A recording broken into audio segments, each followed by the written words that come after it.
what we're going to be discussing here today is the future of connected experiences.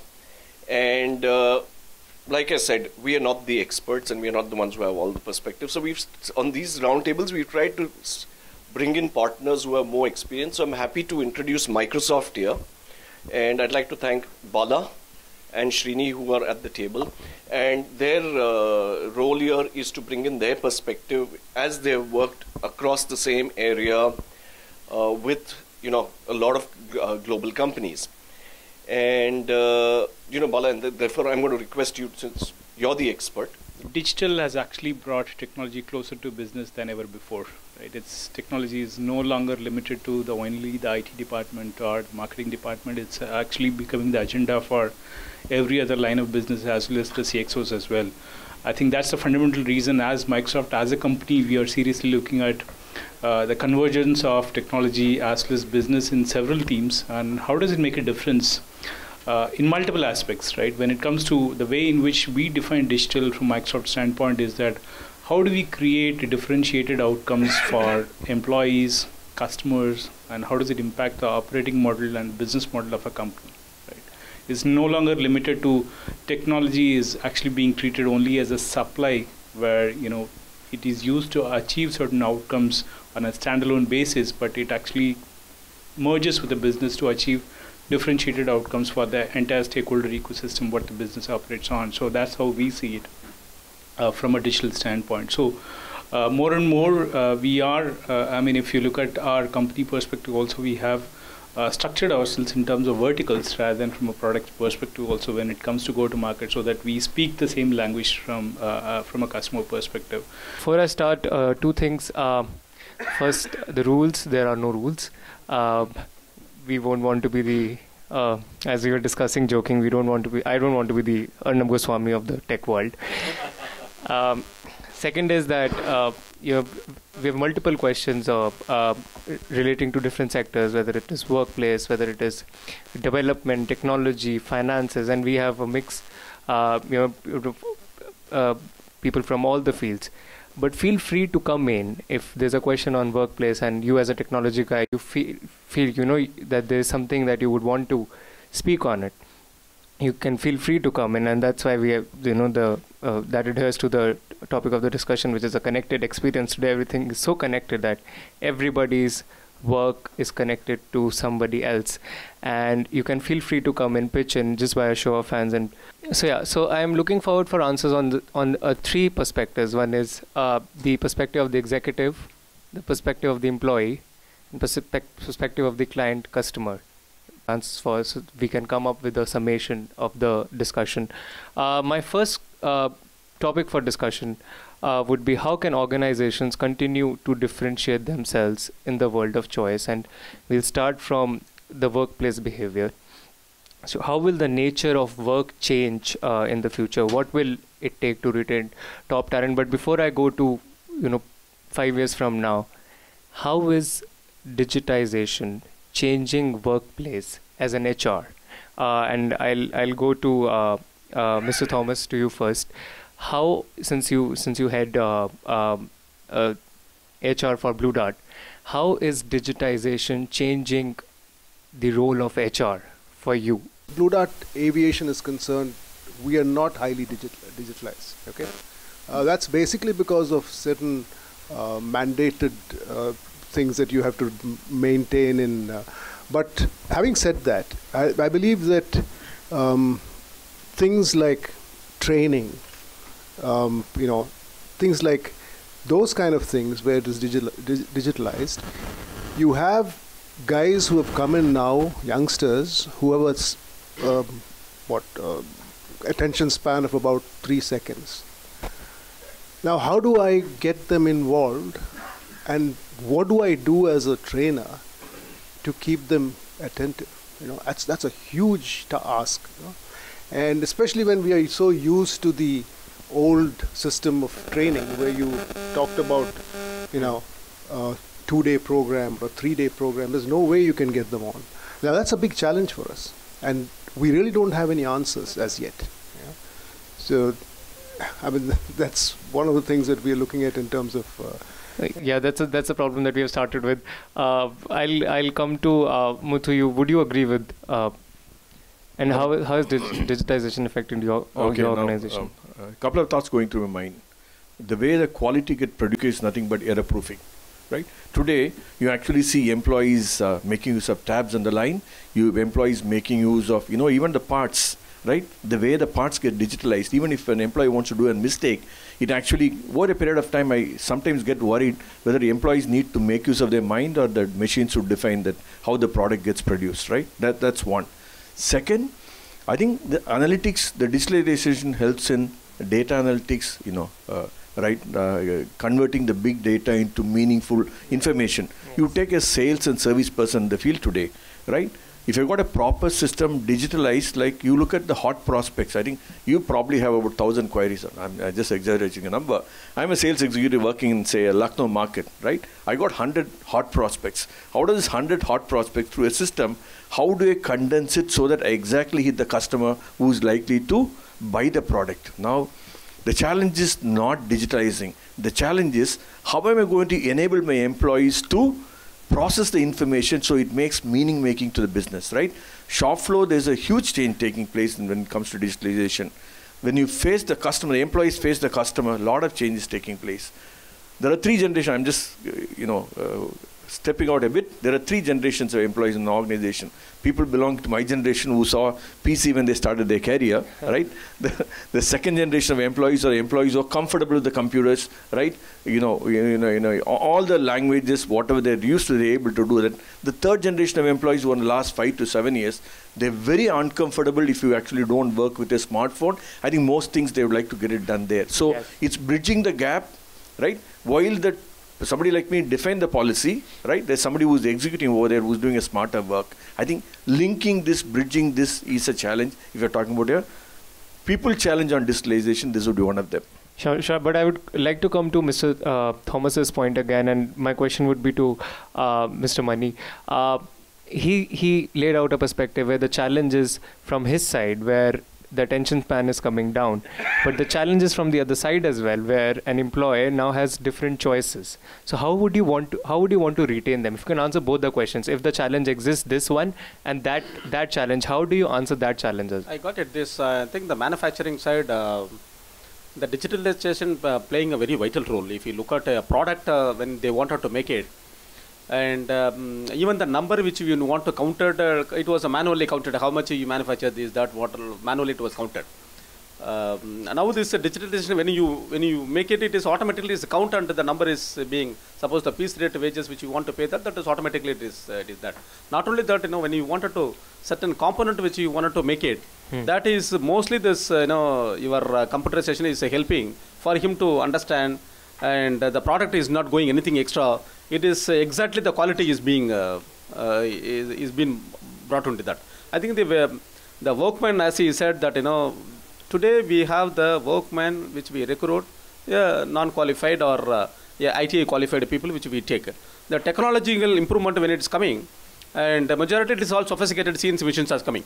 I think understanding the machine technology, the way it is behaved, machine behaves, he is not able to connect it. I think that is what Thomas was talking about, yes, the training. And that is a major challenges which we face. How to give an interface, how to train them, and making him to understand that, that technology, how he will make it understand.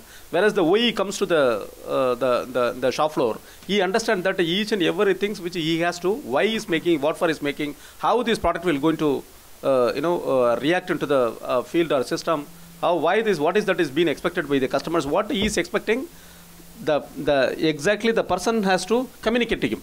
The expectation is that, but where he is not able to do that, that is where the HR we are finding an organization, finding it difficult and giving a training and suitable skill upgradation which we are trying to do that. So that's a tech problem, and I'll go to the technology guy that we have. Mukesh, how do you answer the challenges presented by Mr. Thomas and Mr. Mani? So one of the challenge which I hear is more on training and the attention span going down.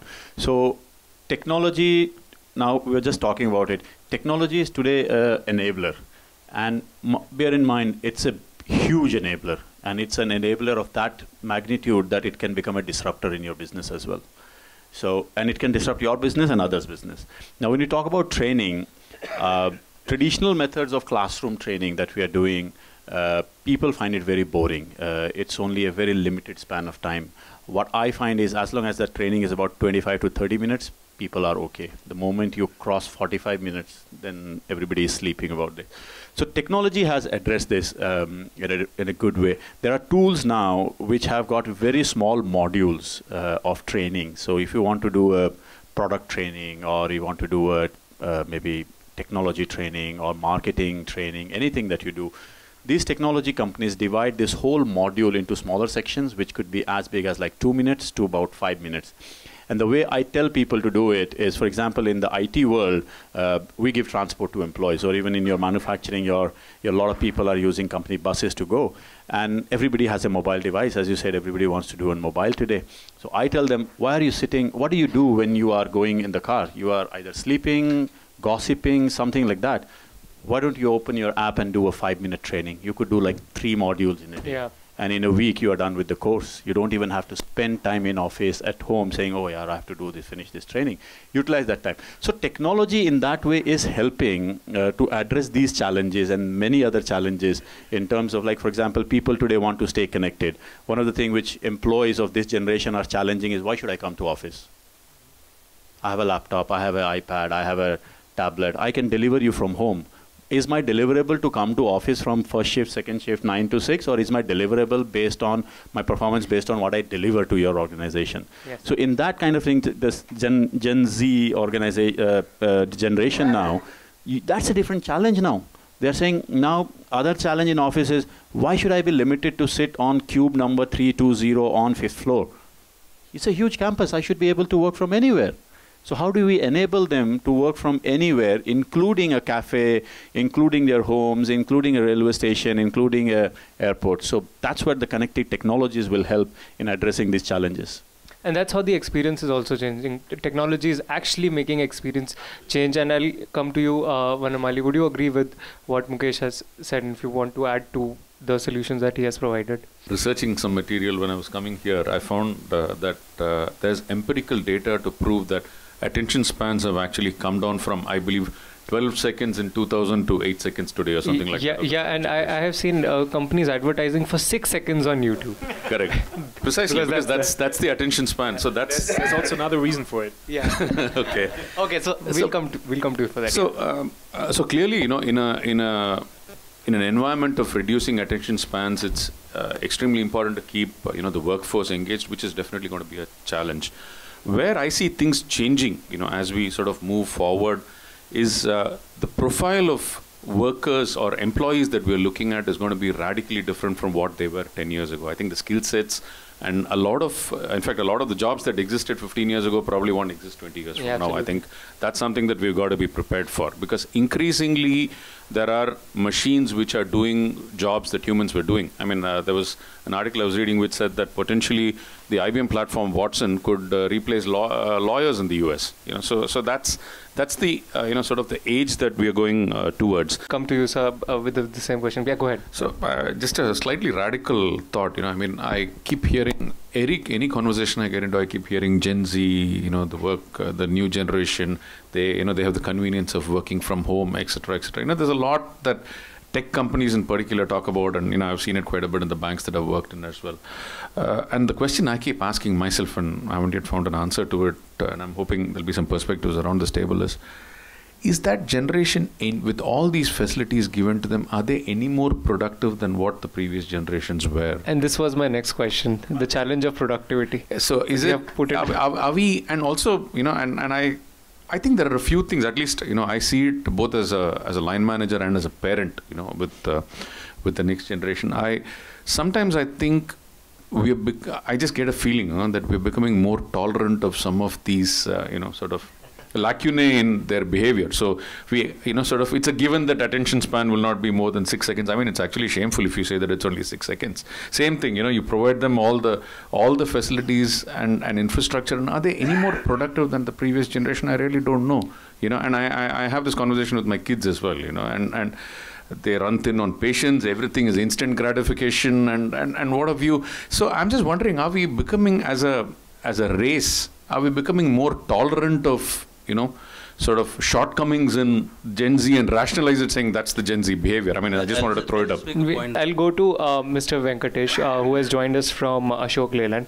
Mr. Venkatesh, we are discussing, and before I come to the productivity challenge, which was my next question, and that would, of course, open up an own debate of its own. Mr. Venkatesh, I would like to come to you. At Ashok Leyland, if you see, and if experience of other organizations, your experience, how has the nature of workplace changed across organizations due to digitalization? If you would want to, lay some thoughts on that. Let me go back to 18 years. This is my 19th year in Ashok Leyland. The level of automation those days was pretty low, I would say. There were a lot of things which were done manual. Then you had these ERP systems coming in which brought in a decent level of automation.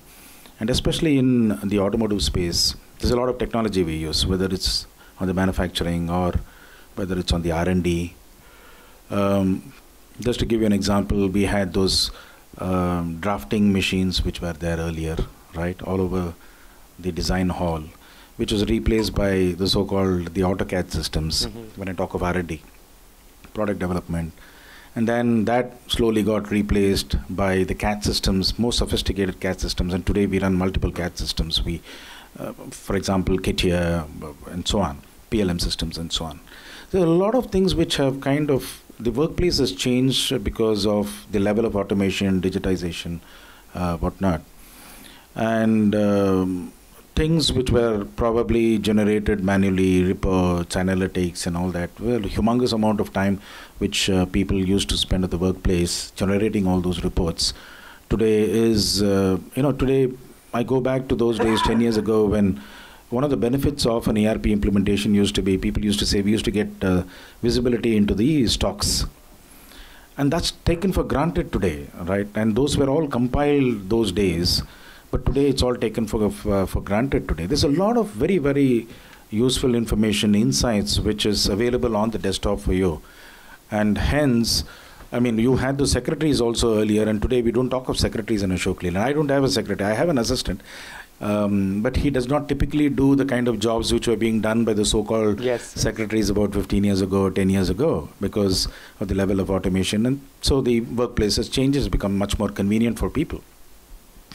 In terms of information availability, there's a lot of, because of technology, because of digital, because of automation, there's a lot of information available, insights are available.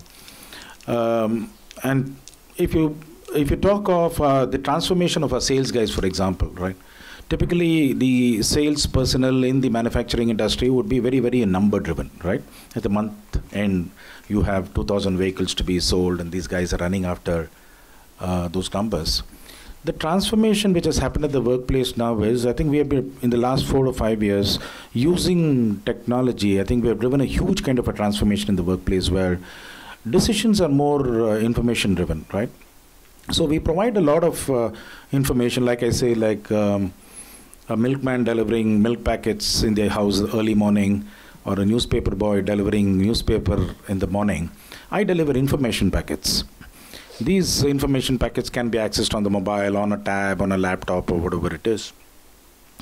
And we have been pushing the sales guys from being more number-oriented and using this information to be more top-line and bottom-line oriented. Today, in the last 4 years, there's a huge kind of a transformation in the organization where even the down-the-level sales guy talks of a net sales realization, the kind of gross margin he makes, the kind of net margin, I mean, the bottom line he makes for the organization.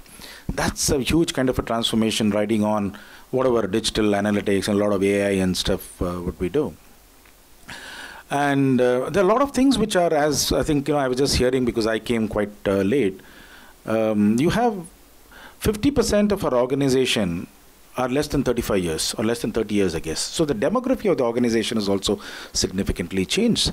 And amongst them, you have a lot of millennials. Guys who have been born probably in the mobile age, so they expect everything on the mobile. So the moment you say things to be delivered on the mobile, whether it's mail on the mobile or whether it's your HR processes on the mobile, you get into again security issues and so on and so forth. But how do you manage from a CIO perspective? How do you manage that and still deliver that kind of an experience, right? So today everything is available on the mobile for them. So there's a huge transformation. If I talk of 15 years ago, how the workplace was to what it is today. So kind of a huge transformation in the workplace, I would say. Yeah, so before I change topics, and we would like to finish this one, there were certain questions raised up, and the latest question is the productivity challenge. We talked about attention spans, we talked about modules, but at the end, for an executive, it's the productivity of the employee which matters. And in the so-called world of digitization that we are going in, it's already there. Some say it's already there. Some say there's so much to, achieve. How do you address the problem of productivity? If anybody would want to take it, I would just want to take two, three points on this before I head on to. How are we defining productivity? So and how do you adhere productivity to increasing digitization and a connected experience? Correct. How do you conjoin those? Amalgamate is the word. Yeah. So 5 years back, what an employee used to do in 40 hours a week or 45 hours a week, I think they are able to deliver it in 8 hours or 10 hours a week today, right? The challenge, so the question, if the question is, are they able to deliver the same amount of productivity that they used to deliver 5 years back? The answer is of course yes. But the point is the amount of time that is required to deliver the amount of productivity that was there 5 years back has shrunk significantly, right? So the question that organizations are grappling with is, what do I do with the 30 hours that this fellow has, right? He is able to do what I used to do 5 years back in 1/5 the time, right? And I need to keep him busy and occupied for 30 more hours. And that's the challenge a lot of organizations are facing. My next set of questions would be on data, and the larger theme is how do you extract that right signal out of so much of data which is available. We talk about big data, we talk about, now we are talking about blockchain. I won't want to go to specifics of that, but both the employee and the customer, how are you guys dependent on big data? And there is so much noise around data. Data in itself is so much noise. How do you take out that right signal? How do you take out that right piece of information? And I would come to you for that as well. How do you take out the right piece of information to actually address the challenge? Anybody on the table who want to go? Yes, go ahead, Mukesh. Yeah. So data today has become a problem and a fashion. You talk about any company today, they talk about what's the data, big data, data lakes, etc., etc., etc. And when they capture so much of data, most of the companies today, and I can challenge it, don't know what to do with it. That's the biggest problem.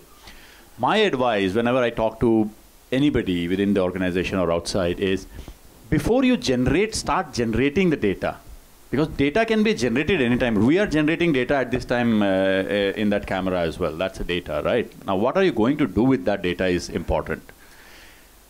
Define your end goal. This is what I want. And then backtrack it, what data you need to do it. Now, when you do that backtracking and get the exact data for your end goal, in that process, you will get some collateral data as well, which will anyway get generated. On the way, you can figure out how to use that collateral data. Rather than starting with, hey, you know what, we are starting this whole process of manufacturing or this process of sales. I want all this data. And then some smart cookie will ask, at some point of time, what are you going to do with it? We'll figure that out later on. Just generate the data today. I would say figure that first and then generate data. That will help you to stay focused. That will help you to generate meaningful data. And that will also help you to reduce your cost, because data today costs a lot. Even though the storage costs have come down, but do you really need a 5 terabyte of data versus 1 terabyte of actual data that you will use? And there is a cost of that 5 terabyte of data. Yes. So figure that out, what you want, and then generate it. I'd like to counter that. And I'm countering that because figuring out what you want right now means that you know the end game. But this is not a game that ends, right? So it's all about getting insight, figuring out trends, about how consumer behavior is changing, about about what next. But that's what I said. You have to first figure out some part of the end game, Yes, some part figure out the data, and the collateral data that will get generated will help you navigate through the challenges of unknown end game. Correct. So all I'm trying to say is that you can't have it all figured out when you start, right? So there is going to be an element of, yeah, let's collect this data and see what this tells us. It tells you stories, and it's really about deriving insight from it. New businesses are built, and new products and services are created based on insight, based on how consumer behavior is changing. But do companies know what insight I need from that data? That's the biggest challenge. That's can I? Yeah, Daniel. Yes, go ahead. You know, today I think source of data, okay, is humongous. Today there is plethora of venues for you to collect data. Now, what is relevant data is what the business decides, okay? Because when you're able to pick that relevant data, you're able to make sense out of it, and you know what to do with it. So I would clearly say that, you know, what has happened through the process of digitization is earlier data collection was done in very limited forms, but today the digitization has made data easily available, and there is a lot of enablement that has happened. Now that gives venues for the business houses to decide now what they intend doing this with this data. Simple example today, you know, I'm again going back to IoT because there's a lot of, you will see a huge data explosion when this actually takes off. Yes. Okay, just imagine, you know, imagine a pump running in a factory. Okay, now sometime back, to figure out the health of the pump, somebody has to visit, figure out what is happening, and so on and so forth. Today, you can actually apply sensors which can continuously on a periodic basis keep emitting data. Now all of this data comes back. There are multiple things that you can do with it. The health of the pump, okay, how do you service the pump? How do you tie it back to, you know, manufacturers, you know, for the manufacturer in terms of having the spares ready for the pump, so on and so forth. Now it depends clearly on what you want to pick as data for you to work on. So data will continue to be available. It is left to the business to choose which part of the data that they're going to make use of and, you know, make good with it. Yeah, Michael, I want to come to you because as a marketing person, your role with data is, I guess, the most important. How do you make use of it? How do you take out the signal from the noise? Will more and more decided on connectivity grounds. The customer expects, besides the product, more and more mobility solutions around it in our industry. And there's a lot of possibilities when it comes to data. I mean, I think, Venkatesh, you will agree, data in the end, in the future, will bring us to the next level. The connected vehicles will give us the possibility of having preventive maintenance and seeing something happen before it actually happened. And at the same time, the part gets ordered already at the dealership, and when it happens, because of a certain forecast algorithm, we can increase the uptime of the customer because it got prevented. And at the same time, the same signal goes to our quality guys, who then ensure that the quality of the product, if it was a quality issue, gets increased. So I think we know the purpose quite well. Of course, sometimes you still have data where you are surprised, saying, okay, well, that's cool to know, but I think majorly we know the purpose and the why. And now the game is taking that meaningful data, and I like that meaningful information and data, now out and using it for exactly the purpose that the customer expects from us. And that is increasing their uptime, helping them in their business models, and providing, besides the product, mobility solutions. Okay. So before I come to you, sir, Mr. Durga Prasad, if you would want to add on to. From a data perspective, what I've seen, and I agree partially, to be frank, that, you know, while we kind of capture data, one thing is, you know, if you look at, say, talk about sensors and IoT, if you talk about, let's say, having a sensor on a horse, then you would be only making faster horses, right? So the point is, how much are you going to churn that data to just improvise that? So at some point, you will need that ancillary data to say, what else can I do to break the whole loop? So, you know, one example where you kind of creative use of data, and maybe, I know you guys acquired LinkedIn. What we have done in an organization was, typically in a sales organization, you would split and say, this guy is focused on north, south, and the regions. But what if I use LinkedIn and find out if I'm going after a SME, is somebody connected who can make a call to that customer so much more effective? Yeah. So that's the areas where you see, okay, can I use the data in a lot more creative fashion rather than just capturing data and, like you said, it may just lie down there and nobody use it and it just keeps accumulating without value to the organization. So that's kind of where you need to filter. So. Yes, yes. I think as far as data is concerned, I've been in areas of collecting data has improved the on-time performance so much that, for us it's a very, very basic requirement that we are on time every time. So that has improved so much. That data has given us so much to play around with and make sense of, because earlier we were not sure what was happening, but this has tremendously improved. I mean, that's just one example of yeah, that's the story right now. And Mr. Venkatesh, I would want to come to you. How is the role of data changing as the future of a connected world? How is data providing synergy to that? What would your take be on that? Okay, let me answer that with an example of what we are trying to do. And I completely agree with you that there's a lot of data that gets generated today. But today, the percentage of dark data is probably more than the percentage of useful data. And I think that's slowly changing now. And organizations have to mature in terms of identifying the value of data and consuming the data insights coming out of it. So today, most of the organizations, I would say, are quite happy. They dig 100 feet, 200 feet.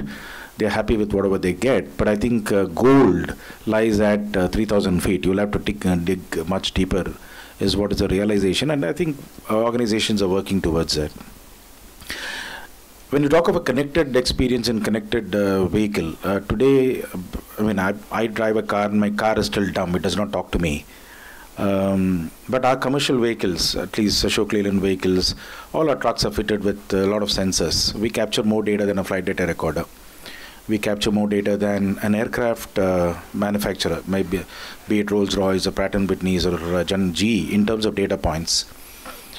GE probably captures about 12 data points. We capture, as of now, about 45 data points we capture. Big data, every 1 second we get one data packet into our cloud. We use the big data platform of Hadoop for crunching that and then providing a lot of insights to our customers. Some very, very interesting insights could be, we have 20,000 plus customers who are using these, and these are available on the web and on the mobile and so on. You can track, the basic thing is tracking your vehicle. Where is your vehicle? It's there. But there's a lot of how is my vehicle, which we also provide in terms of how is your vehicle condition, how is your engine condition, and so on. So customers have started using data and the insights which we provide. For example, last week there was a customer who called me and he was very happy. He said, boss, it was very, very useful because I was able to track the fuel pilferage. And that's a major problem, not in Germany, but in India it's a major problem. These guys park the vehicles in the dabas, right, for lunch or dinner or whatever. The cover of darkness, somebody knocks off and then fuel is gone. So you're able to track all that in our system. We provide a lot of insights on how your driver is driving, right? And India is a very, very mileage-sensitive kind of an economy. So a driver is supposed to be driving on the 4th gear. This guy has been driving on the 3rd gear. So all these insights are actually provided to the fleet owners for them to improve their efficiencies and the viability of their business. In fact, 15 days back, we had a vehicle which caught fire in Rajasthan. There was nothing wrong with our vehicle. But we used the telematics, the connected vehicle data to actually, like a crime investigation, we reconstructed the entire sequence of events to say where was it, what was the lat long at that point in time, what was the gradient at that point in time, into which gear this guy was driving, right? And even capturing the environmental thing like what is the weather, what are the weather conditions, what is the temperature then, and all that data which comes out of the vehicle to reconstruct and then say what really went wrong with this vehicle. There was a problem with the alternator, whatever it is. So this is, and the other use case of this is it is helping our customers with resetting targets. For example, as I said, India is a very mileage sensitive economy. Drivers are given targets. A driver is told that you should be giving 2.5 kilometers per liter of diesel. using the data what we provide, there's a lot of insights which we provide. These guys are resetting the targets to say, no, it's not 2.5 liters. You need to be providing 3 kilometers per hour. So those are the kind of insights which are being provided. And data to be used by the organization, I mean, we are getting into a lot of AI to be using ML to be using this data for vehicle demand prediction and so on. So I think it's left to the imagination. There's a maturity in terms of you identifying business cases for you to see how to use data. And even in terms of data consumption and insight consumption, I think there is a maturity which the organization has to think. There is a lot of intelligence which comes out from the data. Are you able to sniff all that? You need to be having that sniffing capability of a dog, I would say. So if you keep a chicken biryani in front of a human being, he would say, it is a chicken biryani. You get a blended kind of a smell of basmati rice and the garam masalas and chicken and whatnot. But if you keep it in front of a dog, he gets the individual smells out. So are you able to sniff the intelligence from the data? You don't have those skills across the organization. You'll have to slowly build those kind of skills to be interpreting the data. Interpreting insights becomes very, very important. So we are now talking of data monetization. I'm going to provide data to my battery manufacturers, Exide and these guys, Amaron Batteries, who supply battery to us.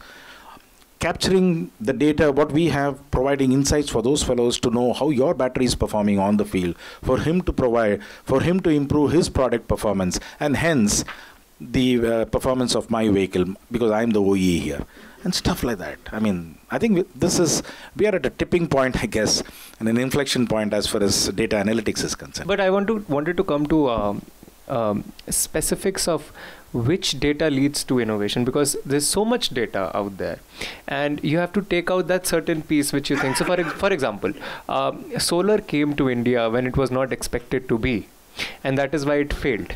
But today it's certainly picking up pace. So data was took in a wrong way back then when solar came into play. So how do you address that challenge of which data should lead to what kind of innovation?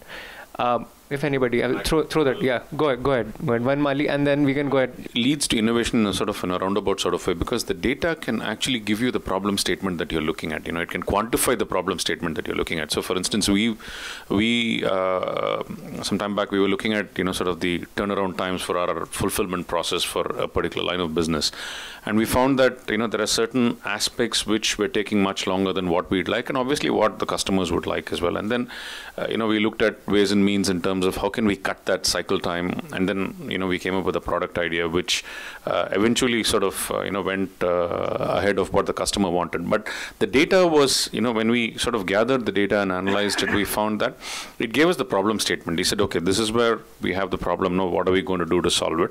And then you go through the process of being able to innovate, find a solution.